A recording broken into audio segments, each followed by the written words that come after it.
This is Arab Talk on KPOO 89.5 FM in San Francisco. This is Arab Talk with Jess and Jamal. I'm Jess Hannam. And I'm Jamal Dejani. Jamal, as we're going on air right now, a catastrophic humanitarian war crime process is going on in Gaza, in Palestine, and the West Bank. As we're coming on right now, the latest reports from the Ministry of Health in Gaza says that close to 5,000 Palestinians have been killed, 1,800 of whom have been children, 15,000 are injured. 30% of the buildings in Gaza have been decimated. There are tens of thousands of homeless people, refugee upon refugee in Gaza. Only 20 aid trucks were allowed to come into Gaza within the last 24 hours, although a few more might be coming in. On a typical day, Jamal, 400 trucks from Egypt go into Gaza every day to bring food. This is a catastrophic humanitarian crisis. Israel is committing war crimes before the world, and the United States is going along. We have a lot to talk about today. We're going to be talking about events on the ground in Palestine, the extent of the media bias and the misinformation, how the U.S. is attempting to rescue and show its moral leadership in the face of these catastrophes, and the fact that Joe Biden, the President of the United States, wants to commit $100 million for Palestinian aid, but $15 billion to the Israeli war machine. And we also have to talk about the possibility of regional war, which is a real possibility with Hezbollah and what's happening in Syria and in the broader Middle East. But before we get to that, Jamal, we're going to watch an interview you did with Ariel Koren. She's going to discussing her recent piece in The Guardian. Quote, "We're anti-Zionist Jews and we see genocide unfolding in Gaza." Ariel is an activist with the No Tech for Apartheid campaign. It's a really great interview. Absolutely, Jess. And then this is actually, anti-Zionist Jewish supporters of Palestine have been around for a long time. But the media has taken notice just recently in the past 2 weeks.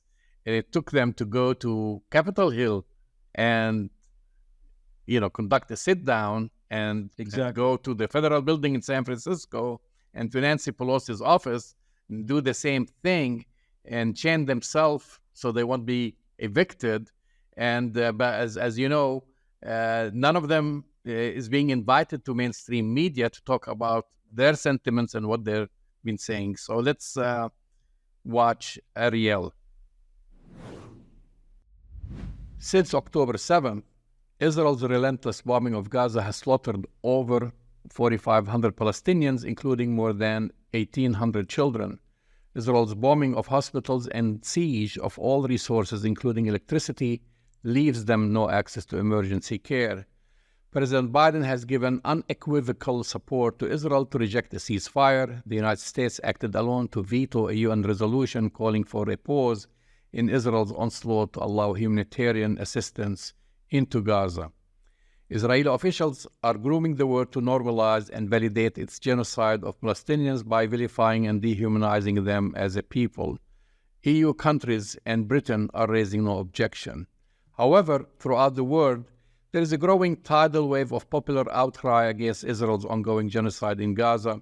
Among them were anti-Zionist Jews who staged a massive sit-in at the U.S. Capitol demanding a Gaza ceasefire, as well as in the San Francisco Bay Area. Joining us today on Arab Talk is Ariel Koren.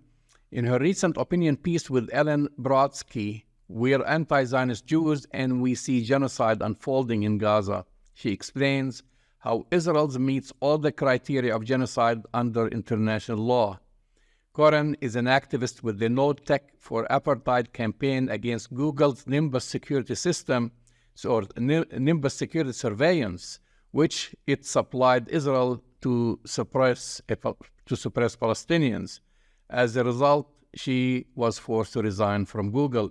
Welcome back to Arab Talk, Ariel. Hello. Thank you, Jamal.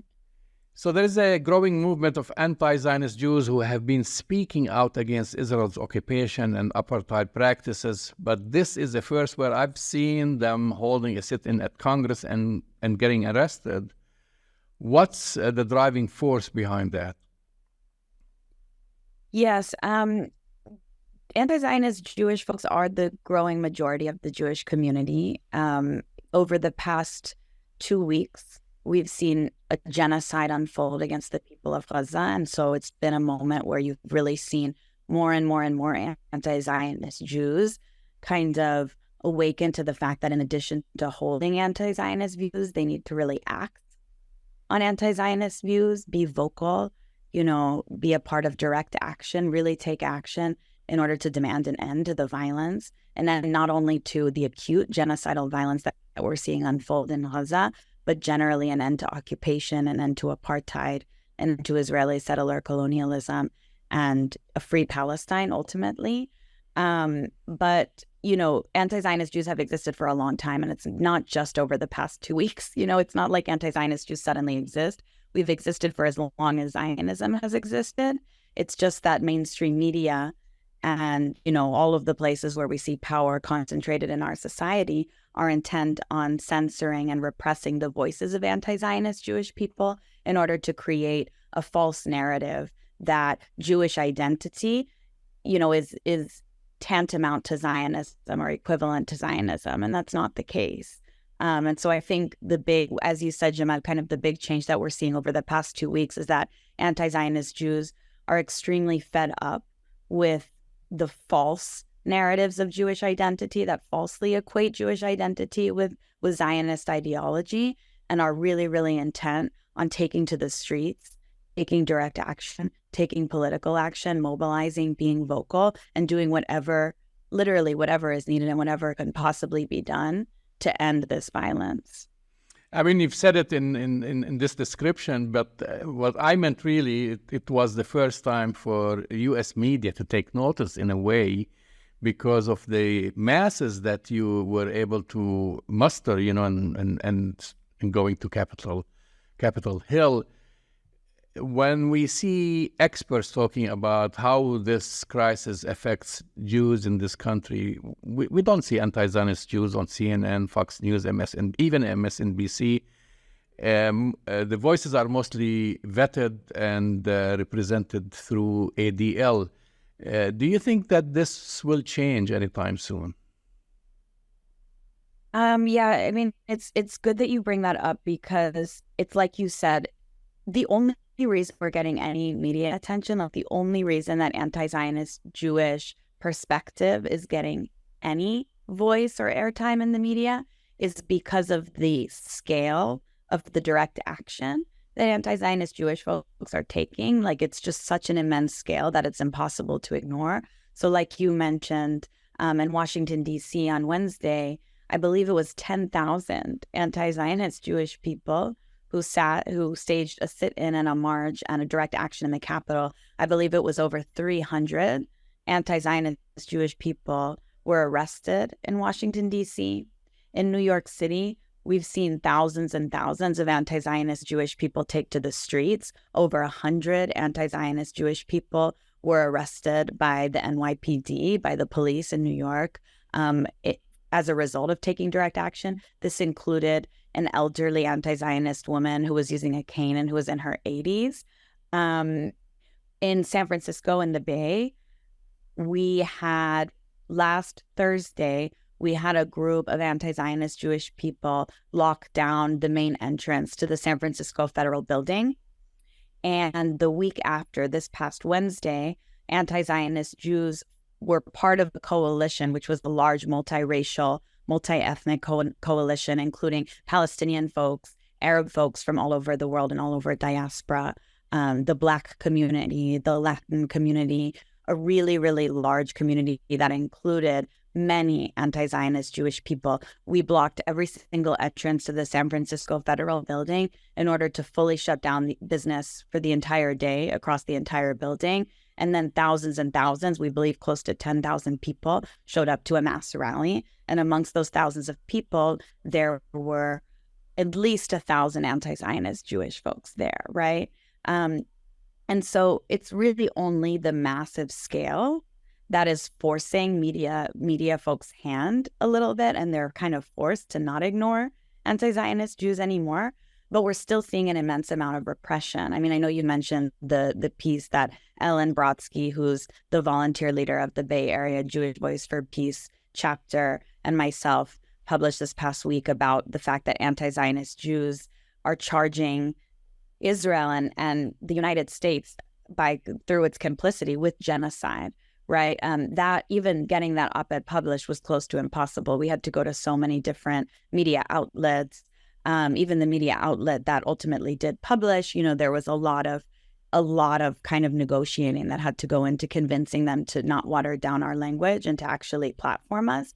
Meanwhile, we've seen dozens and dozens, hundreds and hundreds of Zionist Jewish perspectives being platformed. Just like you said, every time, CNN talks about this issue, if there's a Palestinian perspective and they're looking to counter that perspective with a Jewish perspective, it's always the ADL, the Anti-Defamation League, and kind of the mainstream, quote unquote mainstream. I don't know if that word is even appropriate anymore because of the fact that, again, like we are the growing majority as anti-Zionists, but the Zionist lobby from within the Jewish community is always what gets platformed. And so we've had countless kind of back and forth arguments with journalists over the past couple of weeks saying, why are you only platforming the Zionist Jewish voice when it's been made painfully clear to you that the anti-Zionist Jewish voice is indeed the growing majority and does indeed represent our community and what our community wants, which is a free Palestine and justice for Palestinians.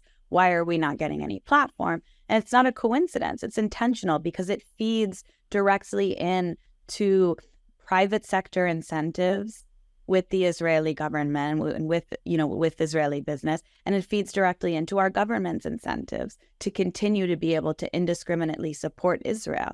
And it's so incredibly convenient for our private sector leaders and for our elected officials to be able to say, we're representing the interests of the Jewish community here. And the minute that we get the airtime we need to say, these aren't the interests of the Jewish community, we want a free Palestine, we are anti-Zionist, that is when that entire narrative collapses. And that's why they're working so hard to suppress anti-Zionist voices.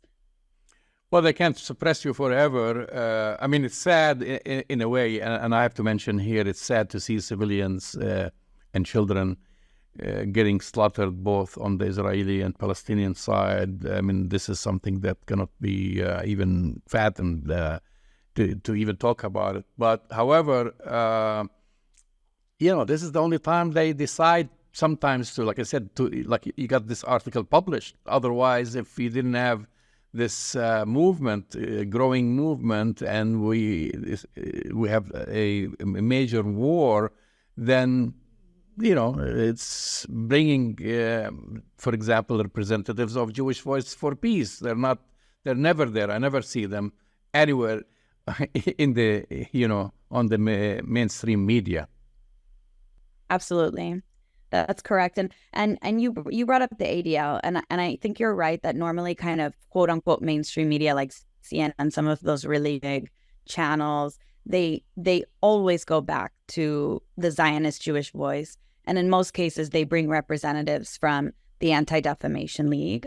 And I think it's really important for folks who are kind of new to the conversation, who might not have awareness about what the ADL is, to be grounded in some context about the ADL. So if you hear the name ADL, Anti-Defamation League, you might assume that what they're doing is something that's honorable and noble, right? The ADL, what they call themselves and what they say they do is that they're one of the quote unquote leading civil rights organizations. And they say that they're a leading civil rights org in the fight against racism and anti-Semitism. So that's how they've branded themselves, right? Which is very convenient for our elected officials to be able to kind of parade the ADL around and quote the ADL. But in reality, the ADL is a massive $230 million project with a very long history of colluding to smear and surveil and sabotage liberation movements. They're actually the largest non-governmental police trainer in the country. So the ADL leads deadly exchange programs that send U.S. police officers to train with the Israeli army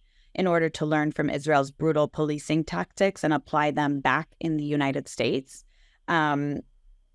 And for decades, the ADL has fueled this sort of deadly violence, what's being called the deadly exchange, and worked as a proxy to the United States government, feeding information to the FBI and spying on Palestinian organizers. And they continue to be behind a lot of the campaigns that we've seen over the past couple of weeks, and also historically, campaigns that are designed to smear Palestinian scholars and activists, and of course, allied scholars and activists, so folks who are in solidarity with Palestinians, with false accusations of anti-Semitism.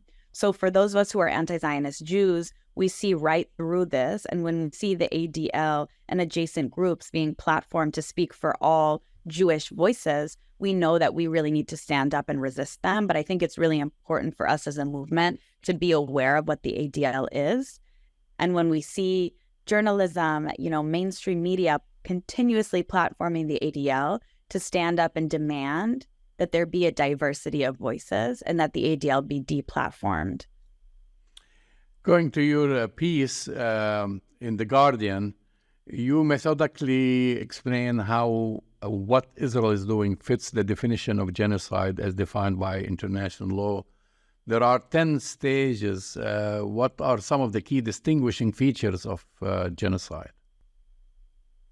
The point that we were making with this op-ed is we were trying to stand up, because Palestinians have been saying this for not just over the past 2 weeks, for decades and decades and decades. But I think what has happened is that the mainstream media, like we've discussed, has platformed a Zionist Jewish voice and has platformed Jewish voices that have been, hyper-fixated on the mourning and grief that has ensued after the civilian casualties of Israeli people. And what we wanted to do was to be an anti-Zionist Jewish voice that could focus the conversation on the fact that what is happening right now constitutes as genocidal violence.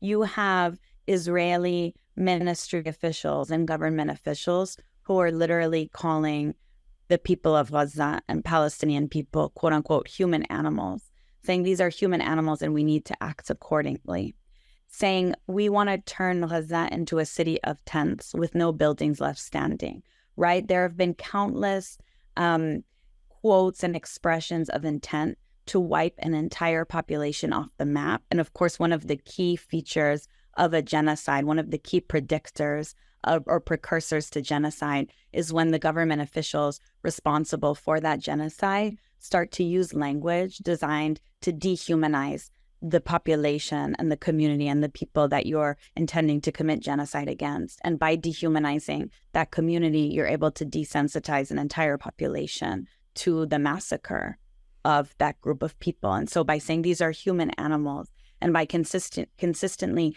dehumanizing the people of Gaza and the people of Palestine, we see Israeli elected officials and Israeli government officials setting the stage for clear intent to commit genocide.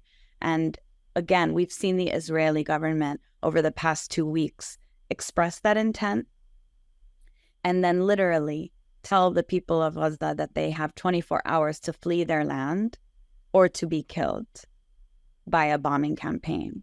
And so essentially what they're presenting is the choice between ethnic cleansing, being forced to flee the place that you call home, the only place that you call home, being forced to flee or literally face death. And in case that isn't evil and genocidal enough, while these folks were fleeing, Israel then decides to bomb them and to bomb the exit routes and to make it completely impossible. And not only to bomb government targets, but also civilian targets, to bomb hospitals, markets, clinics, homes, mosques, churches. This is genocide. And more of the Jewish community has risen up over the past 2 weeks to say enough, not in our name. We will stand in unwavering solidarity with the Palestinian people in the struggle against this genocidal violence. And not just that, but in the struggle for full freedom. International law exists to hold countries accountable for wholesale slaughter of people. Why aren't the EU, Britain, and the US invoking it, in your opinion? I think that's been one of the most enraging and infuriating experiences for so many people over the past 2 weeks, which is that you see these mass uprisings and you see that the global community, the entire global community, is overwhelmingly standing in support and in solidarity with the Palestinian people. And yet the entire West, in terms of where power is concentrated, the governments of the West have indiscriminately supported, both materially and also through rhetoric, the military that is responsible for this violence. And it has been absolutely infuriating. And I think that's the reason that so many people are rising up and taking action, because we know that the behavior of our governments are completely misaligned with with justice and with humanity. There's just absolutely no humanity. And so seeing, particularly in the United States, the fact that Biden has gone to Israel and has continuously over the past 2 weeks, even while Israel has just indiscriminately decided to take out thousands and thousands of people and force over 1 million people to be displaced, Biden has expressed his support for this extremely violent military violence. And not only on the government side, but we see it in the private sector, right? We've seen, I come from tech, and like you mentioned, I used to work in Google and quit in protest because of the $1.2 billion contract between Google and the Israeli military. But what we've seen across the tech industry is that, CEOs of large tech companies have not only come forward and expressed indiscriminate support for a military that is committing genocidal violence, but also expressed intent to fire and to retaliate against employees of their companies for doing the bare minimum and for simply sharing the news about what's happening in Palestine, or simply attempting to give voice to the Palestinian perspective. So for an example, at Google over the past week, we've seen an immense amount of, and it's always been bad, the type of repression and censorship from the company has always been bad.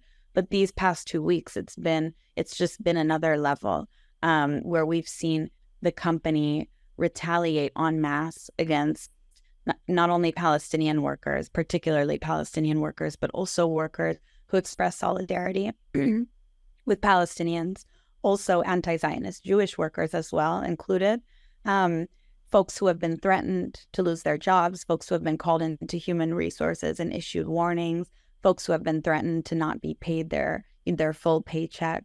It's just been absolutely, absolutely shameful the way that we've seen people with power behaving during this moment.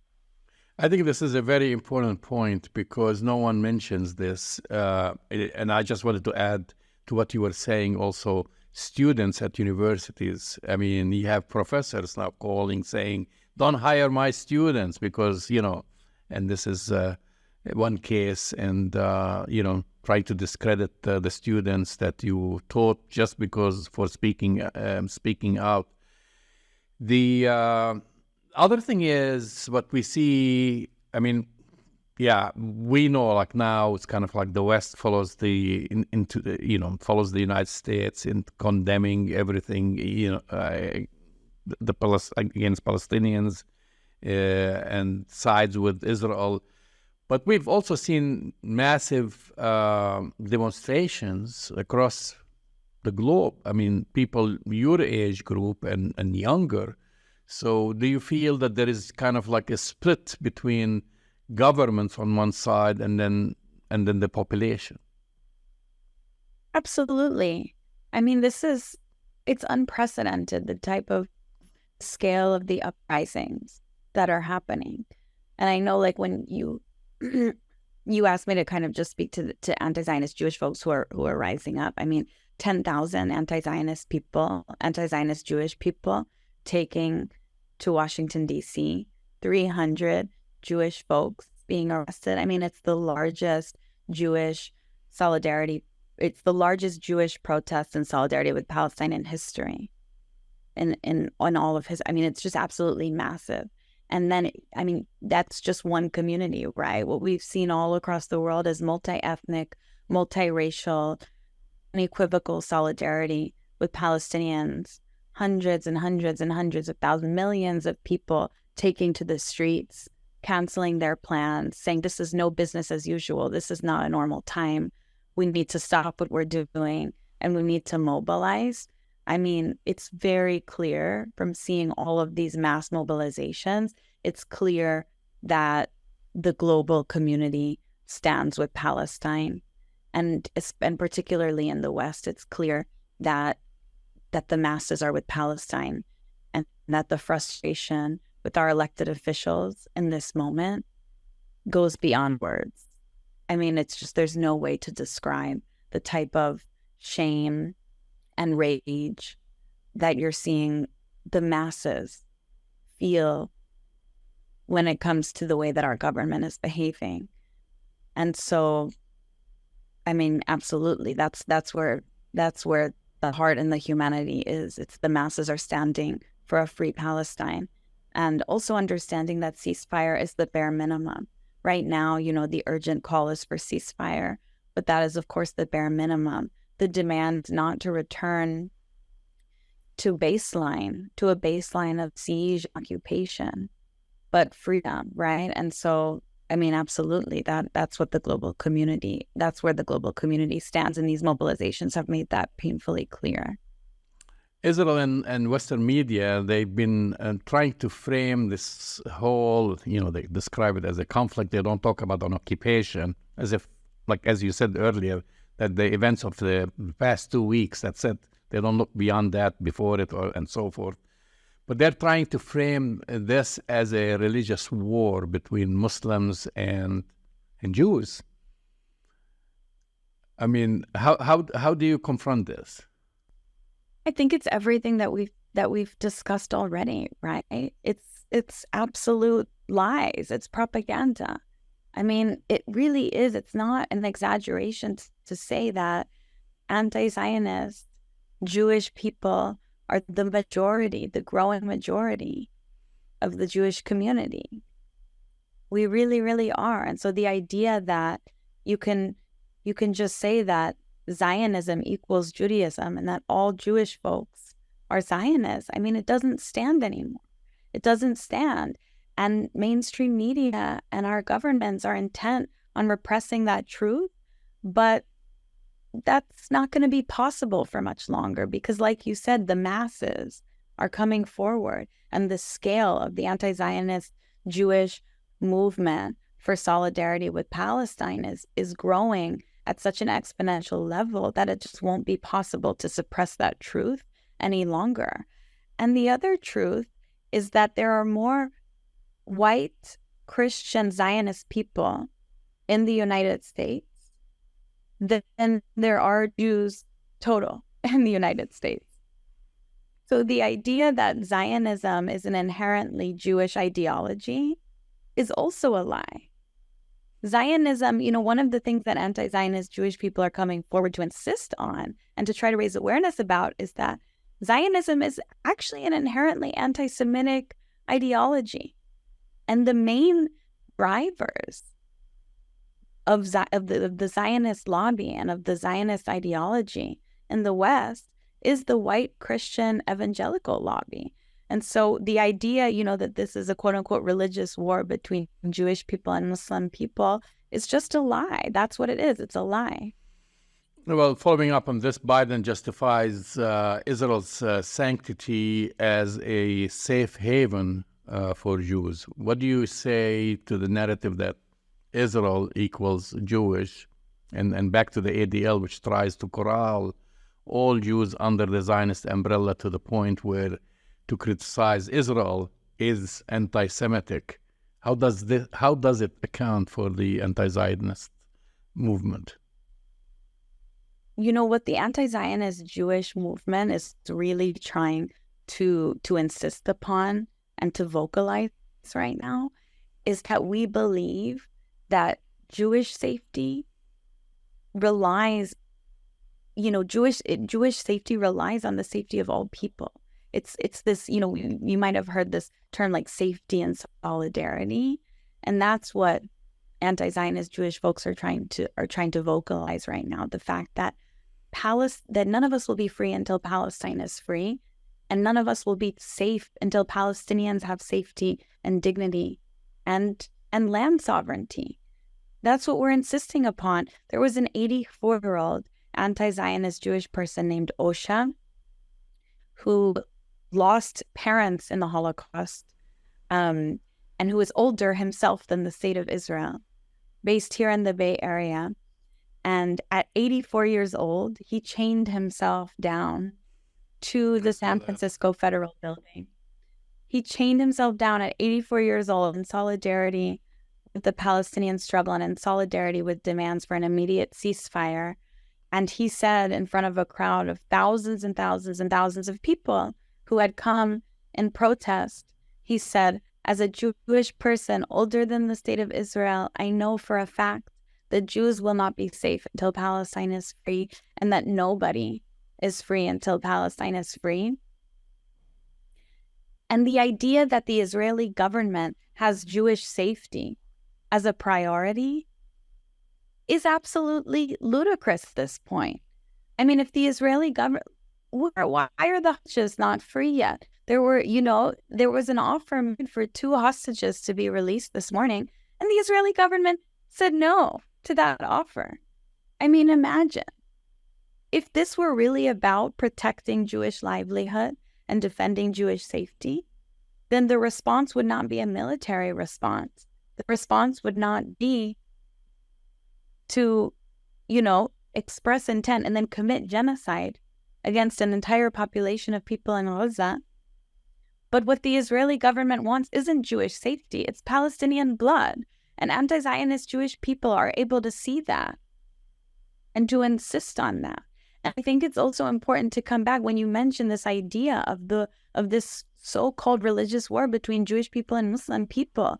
It's really important to emphasize that white Christian Zionism is the top funding and lobbying source for Israel in the United States and globally. Christians United for Israel, or CUFI, is the largest Israel lobby in the United States, and it has 10 million members compared to the largest Jewish lobby group, AIPAC, which has just 100,000 members. So again, 10 million to 100,000. And it's really important for folks who are new to this conversation to learn about CUFI, or Christians United for Israel, because this is a white Christian group that has a highly anti-Semitic membership base that believes that Jews are an inferior race, and that has as its main goal Zionism, driving forward the Zionist lobby. And so it's important to understand that Zionism operates as a tool in the larger machinery of white Christian supremacy. And I think understanding that and being grounded in that can help to understand for folks who are trying to try to be able to articulate the fact that anti-Zionism is a central pillar of anti-racism work. And this is why we as anti-Zionist Jews, we believe that Zionism is first and foremost a racist ideology that targets Palestinian people, an anti-Palestinian racist ideology. But we also understand that Zionism is inherently anti-Semitic. What's your message to U.S. and Israeli politicians who have been egging for more carnage? I would repeat the anti-Zionist call right now, because I'm obviously here speaking on behalf of anti-Zionist Jewish people. So I would kind of echo what our call has been, which is not in our name. Stop weaponizing our identity. Stop weaponizing the identity of the Jewish community against our will. And even as we have made painfully clear to you, the fact that the growing majority of the Jewish community is anti-Zionist, stop weaponizing our identity to justify your complicity in genocide. That is what our message is. And when you tokenize an entire group, when you exploit the identity of an entire group in order to justify driving forward your own depraved political agenda, that is anti-Semitism. Ariel Koren, thank you for coming on Arab Talk. Thank you so much. That's the voice and the face of Ariel Koren discussing her recent piece in The Guardian. We're anti-Zionist Jews and we see genocide unfolding in Gaza. Well, this relates, Jamal, to our discussion of media bias and the misinformation that's going on right now with the humanitarian crisis that's going on in Gaza. Basically, war crimes are being committed in Gaza by the Israeli military every day. We are hearing the Israeli military being the main talking points that the mainstream media are getting. And I don't know, I've been watching and listening pretty carefully. I haven't seen a single anti-Zionist Jewish individual who's been given the opportunity to speak about this anywhere on the mainstream media. It seems like Ariel and her group have a lot to say about what's happening in Gaza right now. Well, I mean, listen, not only, Jewish Voice for Peace and others, they have not been invited. The speakers usually are vetted by the ADL and AIPAC, and of course, the spokesperson for the Israeli military, Peter Lerner, who was born in London. He appears frequently on television and you hear him on the radio. But the most important thing, just even when they have Palestinians, because they want to give a pretense of balance, overview, and we've spoken about this many times. The Palestinians just died. They don't use they got killed, and they just keep focusing on Hamas as if the problem with Hamas or the problem with the Israeli occupation started on October 7th with no context, and frequently going to Palestinians, asking them to condemn Hamas, never asking Israelis or anyone else to condemn the atrocities that Israel has been committing on Gaza and on the West Bank. And again, I want to repeat, this has been going on for the past 75 years. It has not started on October 7th. And that's the main thing when you watch, and I have to say, Palestinians have been pushing back, because if you see whenever they go to interview someone and the way the media tries to frame it, basically they refuse and reject to accept that framing that they have been used to do. These, in my opinion, lazy reporters who receive their talking points, and we know where they receive them from. So in a way, there is a war of misinformation going on, okay? And the numbers, think about it, Jess. 1,800 Palestinian kids have been killed. Well, I would say murdered. And more close to the number now of civilians dead, close to 5,000. Close to 5,000. Right. 15,000 injured. And Israel, and talking about war crimes, cutting off water, electricity, and food. Think about the other thing. The United States is the only country on the Security Council to veto, not once, but twice, a cease of fire, or even a temporary cease of fire. And they vetoed that to allow Israel to keep bombing from the sky.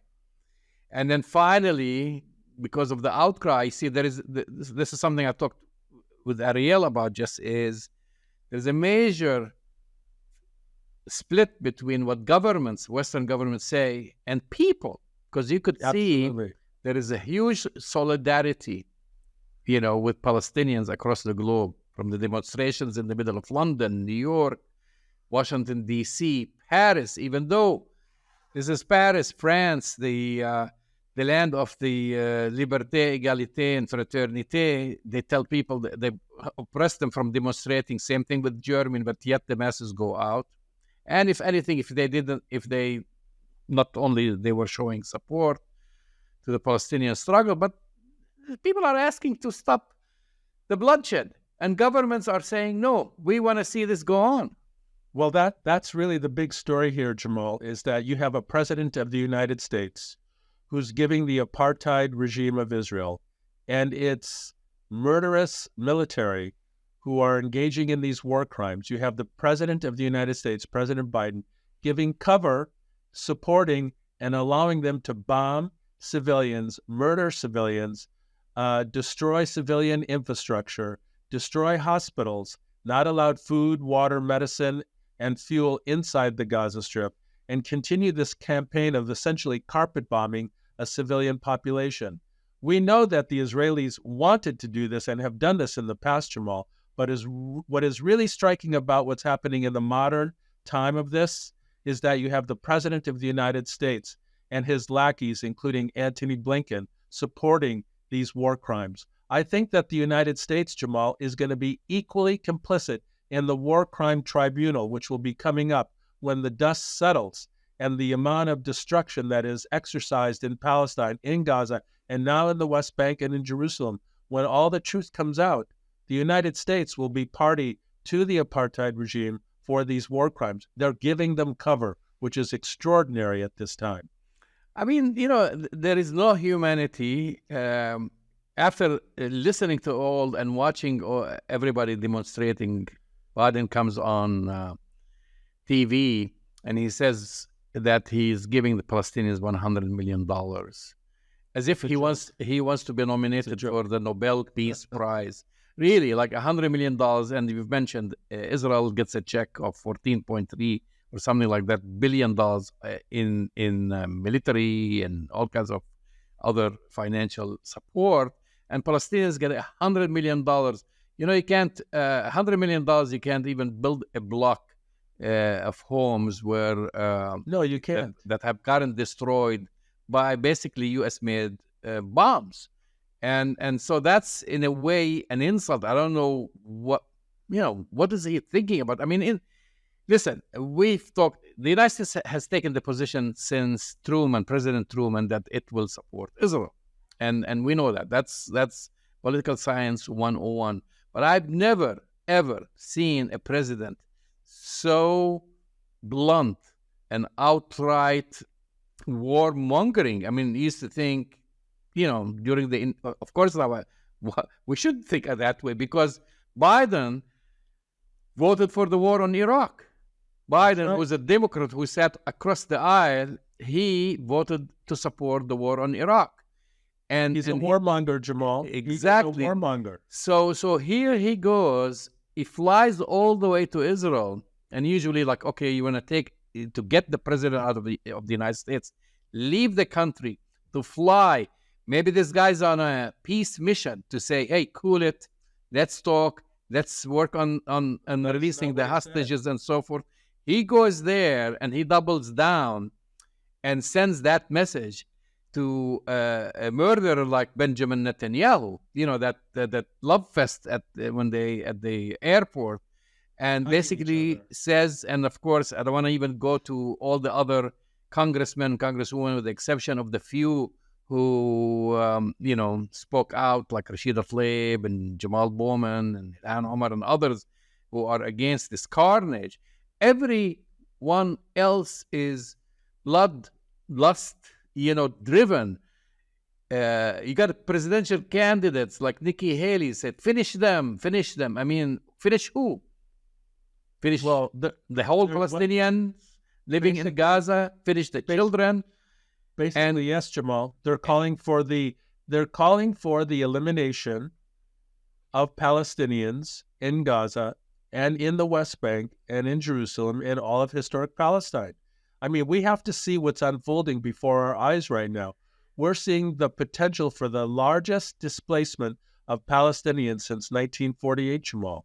When you see the Palestinians amassing at the border at Rafah, the numbers, the hundreds of thousands, if not 1 million Palestinians being displaced from their homes in Gaza right now, we're witnessing a catastrophe unlike anything we've seen since 1948. And the governments, because it's important to make that distinction, the Western governments of the world have turned their back yet again on Palestinian civilians. The individuals of these countries are saying something very different, Jamal. And as you said, rightly, it's extraordinary to see the amounts of protests worldwide that are going on right now, condemning the murderous acts of the Israeli regime, the apartheid regime, and supporting Palestinians and their absolute right to self-determination. It's really extraordinary to see the split right now, Jamal. And I really believe, and we're going to get into this and coming up here in our analysis, I believe that the United States yet again has miscalculated, like they did after 9/11, Jamal. They're miscalculating again and going down the path of destruction and war, and they have not learned their lesson. I really believe that we're headed for something very, very, very catastrophic right now. Listen, I mean, we've talked about this before, and we said it's a horrible idea that for the U.S. taxpayers to bear the brunt to finance a war in Ukraine. Okay, and there are all these people who are cheerleaders for that war. Here we are involved in Ukraine. $75 billion have gone down the drain because nothing happened. Nothing. You know, all this, the reports that the Ukrainians are making headway and so forth. It's BS. Exactly. It's BS. And now Biden wants to drag us into a war, a regional war. And that's what he started. This is now, okay, how long Gaza, how long civilians in Gaza are going to be slaughtered while people are sitting in their living rooms? And I'm talking about people in the region, in Egypt, in Jordan, in Syria, in Lebanon, in Iraq, in Yemen, and so forth, watching children getting slaughtered. So basically, the message that the United States is sending is that we're going to drag this whole region into a war. And that's what they're looking. I don't know if it's an election campaign ploy, flexing the muscles. And think about it, 2-3 weeks ago, Benjamin Netanyahu, his own people rejected him. They want him out. They've been demonstrating. That's a whole different thing against him. So now this is their exit. This is their exit ticket. Biden, what is he polling now? 25%? 30%? Well, it's 31 to 35%. And I believe a couple of things, Jamal. You're right. This is an election campaign. But can I remind you of Biden's infamous statement that he's made throughout his career? You have the President of the United States saying, and I quote, "I am a Zionist." It's an unbelievable, unimaginable thing to have a U.S. president come so far down on the side of racism, on ethnic cleansing, and saying that he is a Zionist when Zionism has been committed to and has shown itself to want to ethnically cleanse historic Palestine of Palestinians. He has said that, Jamal.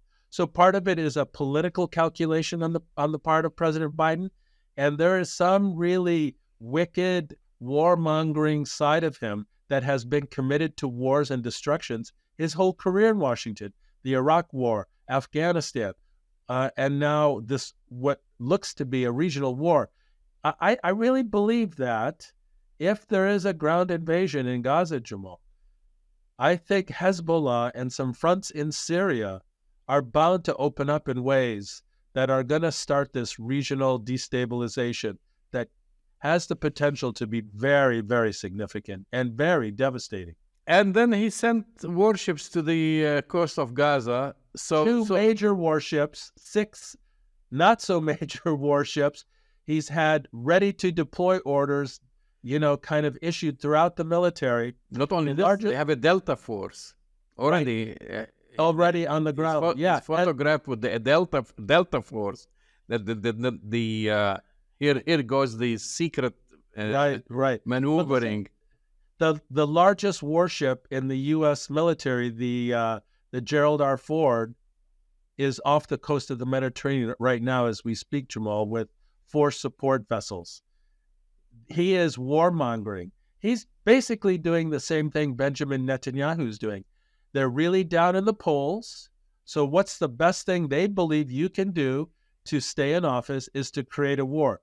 The difference with this time, Jamal, is that the world is kind of universally, the people on the ground throughout the world are against this slaughter of Palestinians, are against war, are against going in and ethnically cleansing Palestinians.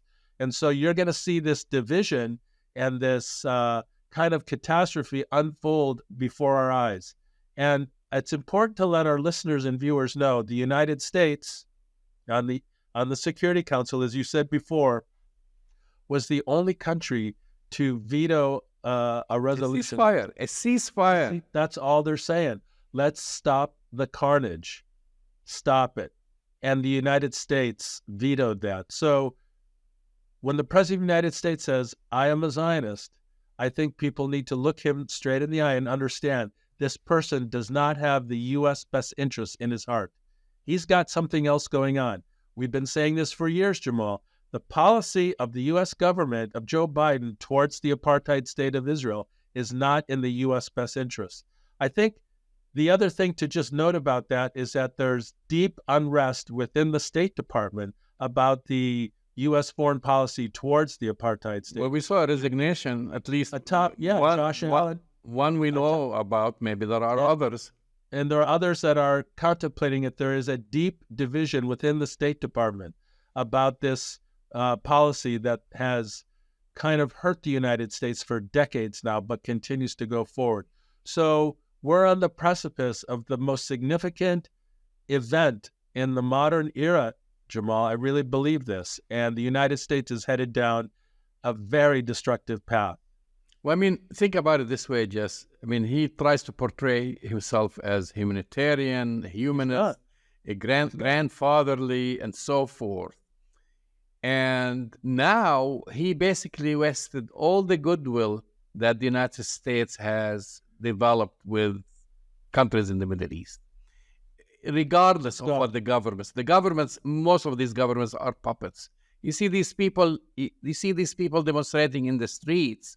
He's turning these countries into another Iran. I have to say, when people complain that they see Iran or Iranians burning the Israeli flag and the American flag. Now you're seeing that happening in Bahrain. You're seeing it happening in Lebanon. You're seeing it happening in Yemen. You're seeing it happening. These are allies, Cairo. You're seeing it happening there.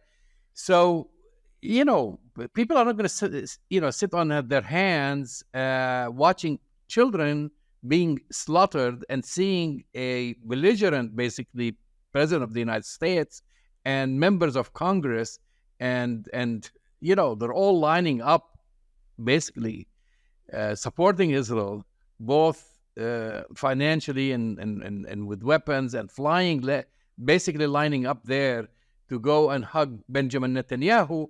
When Israel has been slaughtering Palestinians, we've never heard them raise their voices when children were killed in 2004 and 2006 and other incursions, and when Palestinian-American journalist Shireen Abu Akleh was murdered. Did they bring the killer? One person fired that shot. Did they bring justice to her family? No.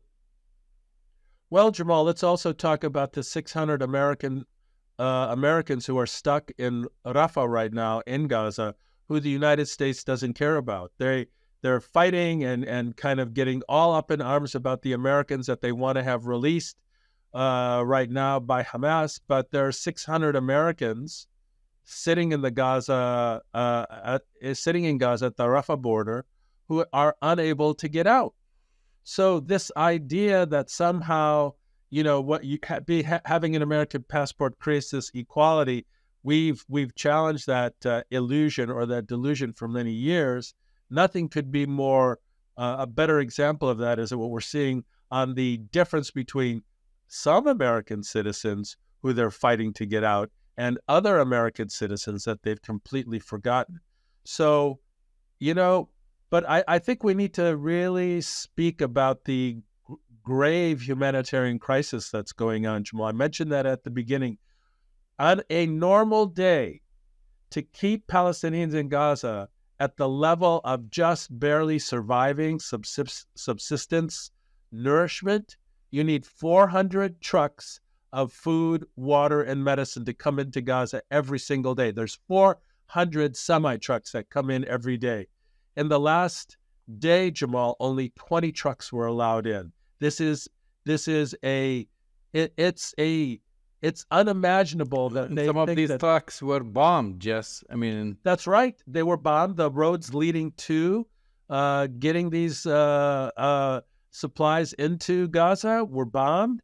But 20 trucks with no fuel and no drinking water and no electricity, Jamal, is creating a humanitarian crisis of unimaginable consequences at the hands of the United States.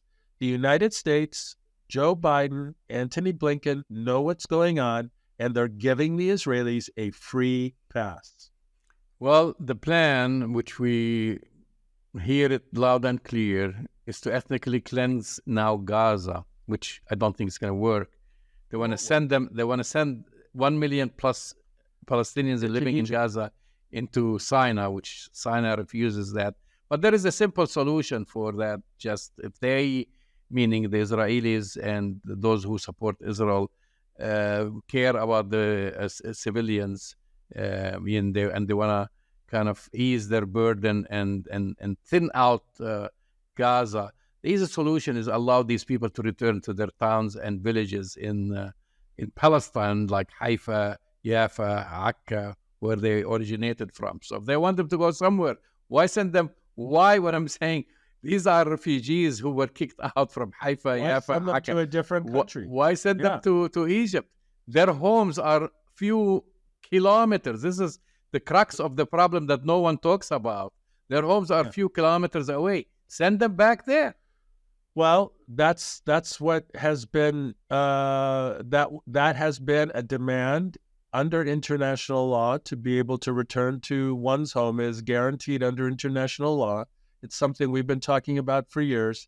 It's a Palestinian demand for 75 years. Many Palestinians in Gaza, Jamal, could see their villages that were depopulated in 1948 and 1967, could see the villages from their refugee camps. They literally could walk there if they were given the inalienable right to return to their homes. That's the more just, honorable solution to this. But Jamal, I know we only have a few minutes left, and I know you've been monitoring the media and the Arab world very carefully. I, in my reading of the situation, it does look like Hezbollah and what's happening in Syria and what's happening in Yemen. I mean, they sent missiles from Yemen, attempting to send them into Israel. I suspect that the possibility of a regional war is more than just 50-50. I think it's leaning toward Hezbollah does get involved, and if Hezbollah gets involved, all bets are off here. What do you think? Well, it seems heading this way, unless the United States exercises its influence, because that's the only country that can stop this carnage. And if they don't, I mean, here's the sad thing about it. It's not like you're going to have a regional war, but also not American interests are going to get affected in the region. This is something that they've been working on to develop for years. And I don't know what the plan for, frankly, President Biden and the administration. I have no idea, but it seems to be he's just dragging us into another war that not only will cost American lives, but also this economy cannot sustain. Well, the world economy, Jamal, let's look at the world economy, because the world is being fragmented and polarized even more because of this. And the situation that's unfolding at a global geopolitical level is much worse now under Biden than it ever was before. The situation is, I do really believe that we're on the precipice of a major tipping point globally right now, not just economically, which is a definite possibility, but politically and in terms of the nature of relations. Let's not forget, just 2 weeks ago, you had Israeli delegations in Riyadh, in Saudi Arabia, praying and making nice with the Saudis in terms of rapprochement. I don't think that's in the cards anymore, Jamal. And Bahrain, which signed on to all these agreements with the apartheid state, had some of the largest demonstrations in the Arab world right now. Did you know that in Tahrir Square they banned protests since the Arab Spring? Sisi banned them, and they had the first protest in Tahrir Square in Cairo because of what's happening in Gaza right now. The situation is getting much worse. The United States has miscalculated yet again. And Jamal, we have to say, Joe Biden, Antony Blinken, United States foreign policy is on the wrong side of history, is on the wrong side of humanity, is on the wrong side of international law, and is on the wrong side of humanitarian beliefs in the world. You've been listening to Arab Talk on KPOO San Francisco 89.5 FM. Go to our website, arabtalkradio.com, to download the latest shows, and we'll talk to you next week. See you next week.